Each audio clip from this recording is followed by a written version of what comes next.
we need to assess your students. How about we evaluate them? How can we measure their capabilities? Measurement, assessment, and evaluation. Most of us use it interchangeably. Halos iisa lang naman ang ibig sabihin. Pero, as an eduk student, dapat alam mo ang pinagkaiba-iba ng tatlong ito. Welcome to Flip Channel, and we're going to discuss how assessment, measurement, and evaluation are different from each other. With examples pa yan.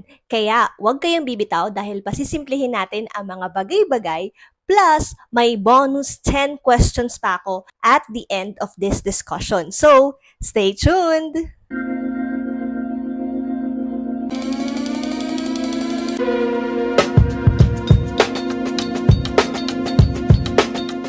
Sabi ko kanina, yung assessment, measurement, and evaluation, kadalasan na pagpapalit-palit.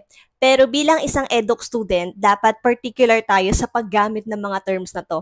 Okay lang yung mga sa ibang field or kaya ibang profession, pero as a teacher, dapat alam mo kung ano ba yung specific na pagkakaiba-iba nila. Unahin natin si measurement.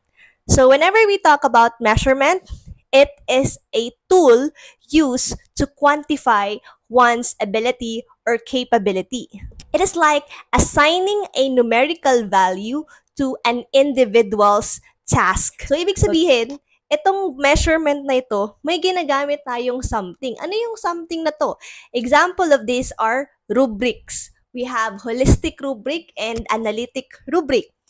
Analytic rubric, medyo komplikado siya. May mga criteria, tapos may score. Pero yung holistic, may range lang, tapos as a whole na yung pag-grade. So, an example of a measurement is using a rubric to score the student's task. For example, nagpagawa kayo ng essay, tapos gigradean nyo. Paano nyo gigradean? You need a measurement. Clear? Number 2, punta naman tayo kay assessment.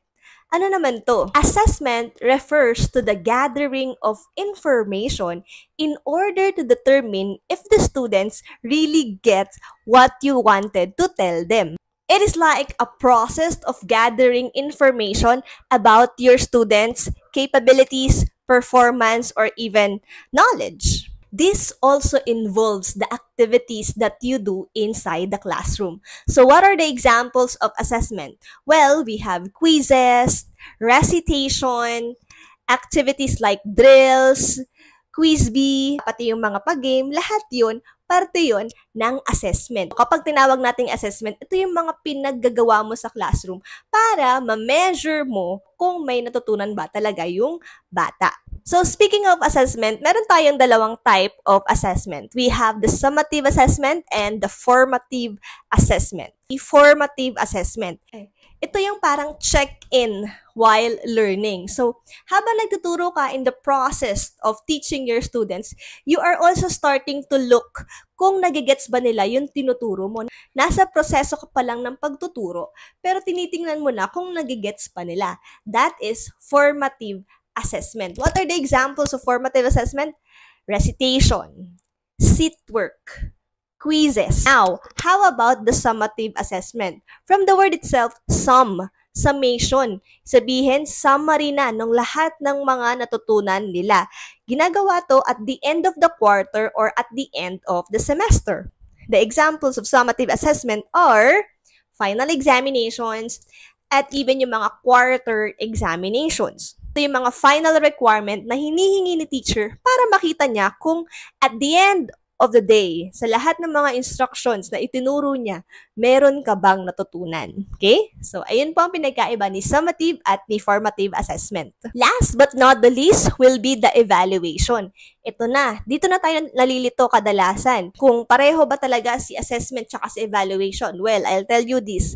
No, they are not the same. Si assessment, yung mga activities na pinagagawa mo to gather information.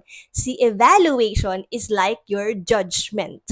Okay? Ito yung i-judge mo na si students through the measurement that you use kung pumasa ba siya or bumagsak doon sa klase mo. So, dito mo na makikita kung Effective ba yung mga activities, yung mga programs na ginawa mo for the students? Hindi lang para sa estudyante, pwede rin yung mismong program na ginawa mo. I-evaluate mo na kung effective ba talaga siya. Evaluation has a broader scope than assessment. It's like looking at the bigger picture.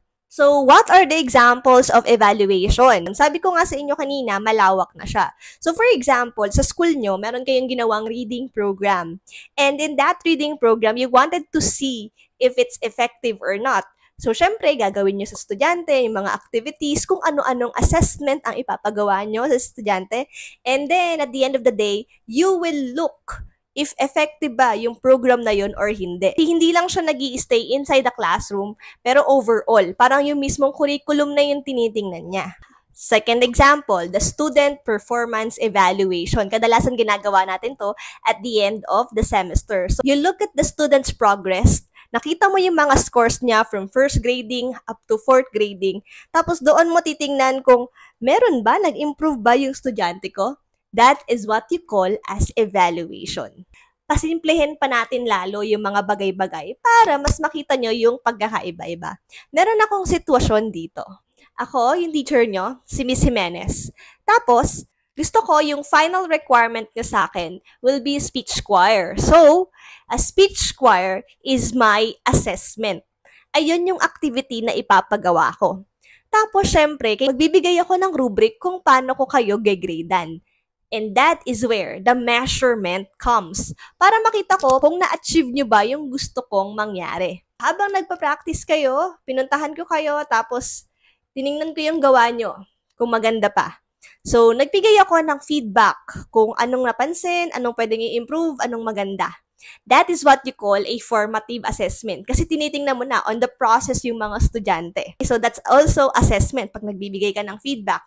Now, at the end, ipepresent na nila. That's the time that I will tell you if you get a high score or a low score with your project. That is where I will tell if you passed or failed for that project, and that is called an evaluation. I already evaluated using the measurement and using the assessment if you passed or failed the project.